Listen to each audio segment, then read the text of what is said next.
que t'as pas envie de réaliser un plateau repas assez original? Mais ça tombe bien, puisqu'aujourd'hui j'ai avec moi les livres de cuisine officiels de Netflix avec plus de 70 recettes inspirées de tes séries préférées.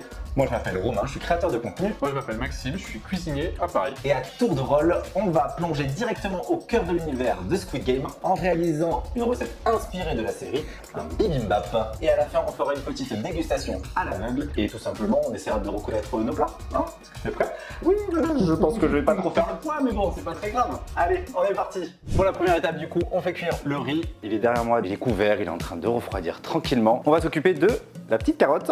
Il faut couper la carotte en deux dans la longueur. C'est parti, je vais essayer de pas me couper un doigt. L'important c'est de ne pas mettre en fait vos doigts entre ce que vous coupez et le couteau. Le couteau il vient s'appuyer sur votre phalange et normalement le risque de se couper est vraiment minime. Quand la poêle est chaude, vous rajoutez votre huile, votre beurre pour éviter que l'huile ou que le beurre ne vienne brûler avant de mettre ce que vous mettez dans votre poêle. Avant de tout faire revenir, je vais couper les oignons. Vous pouvez bien sûr mettre le blanc et mettre aussi un peu de vert. Faut mettre tout le vert, faut mettre que le jaune, je sais pas. 1 hour later. Aïe aïe aïe mon dieu, si ma mère voyait ça. Je suis censé être un bon cuisinier normalement. L'idée là dans les bibimbap c'est quand même qu'on cherche un peu de croquant. Donc on veut pas de surcuisson, donc 3-4 minutes normalement ça suffit largement. J'espère que ça va être bon quand même. Il faut que les carottes soient cuites, merci Chirac, mais qu'elles soient légèrement croquantes. Mais non, c'est De Gaulle, pas Chirac, n'importe quoi, je viens d'y penser maintenant. Une cuillère de sauce soja et 2 cuillères de vinaigre de riz. Et je finis par un peu de poivre. Ça sent bon. Et par contre, j'ai oublié un truc. Il fallait un condiment. C'était le poivre. J'ai pas mis de poivre, mon dieu. Si je commence à oublier la moitié des ingrédients, c'est pas bon. Comment il souffre? On va faire. Ah non, pas du tout, c'est pas le bon trou. Ça sent super bon, je goûte. On est presque bon, c'est encore croquant. Ouais, bon.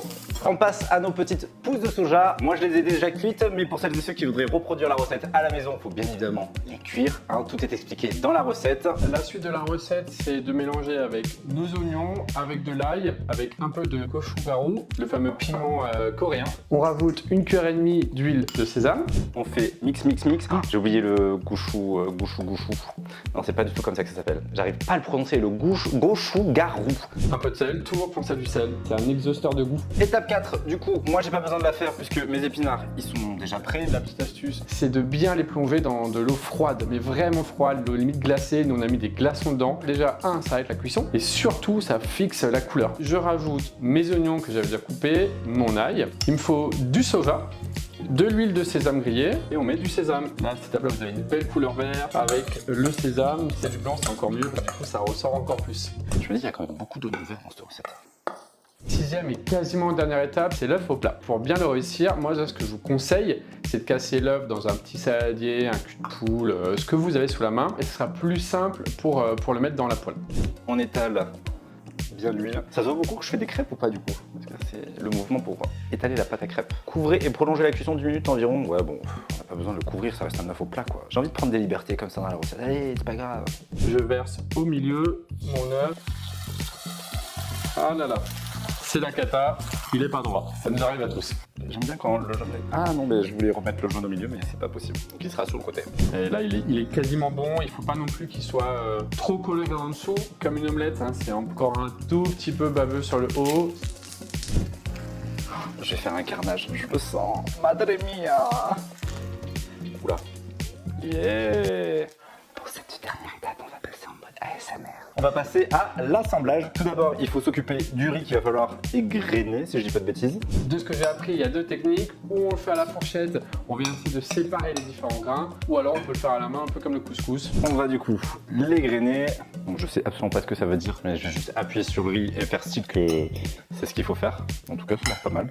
Alors bibimbap, j'ai regardé, ça veut dire riz mélangé. Mais normalement, dans la recette traditionnelle coréenne, l'idée c'est de ne pas mélanger les différents légumes. On va essayer de respecter ça. Oh yeah. Yeah, ça rend bien. Par contre, l'œuf est en train de pencher, le pauvre. Il s'est pris un gros tour. On va rajouter un peu de sésame. Et voilà, notre plat est prêt. On est prêt à passer à table. C'était super rapide, assez simple et ça va être super bon. Allez, c'est parti pour la dégustation. Déjà, il faut que j'arrive à trouver la bouche. Il y a quand même un peu de pression. Hein. C'est censé être moi le professionnel. C'est trop bon. Alors ça, c'est bon. Si bien que ça manque peut-être un peu de sel. Alors, est-ce que moi qui ai l'habitude de beaucoup saler, Peut-être l'assiette de Romain, mais je suis pas sûr. Je vais d'abord goûter la deuxième pour me faire un avis. Il n'y a pas trop de poivre. Je trouve que c'est plutôt bien assaisonné. Au niveau de la texture, je trouve que les carottes sont ultra grosses, sachant que moi je sais que je les ai fait couper très finement. Je pense que celui-là c'était le... Potentiellement c'était le meilleur. Le deuxième bibimbap pour faire la comparaison. J'ai l'impression qu'il y a un peu plus de sel, que les carottes sont un peu plus finement. Il y a beaucoup plus de sel et de poivre dans celui-là. Il est beaucoup plus assaisonné. Moi je sais que j'ai pas trop mis. Je pense que celui-là c'est celui que j'ai fait et celui-là c'est celui de Maxime. Allez, si je me lance, je dis à ma gauche, ici c'est la mienne et ici c'est celle de Romain. C'est Romain et c'est bien la mienne. Ah yeah! C'est bon, j'ai raison.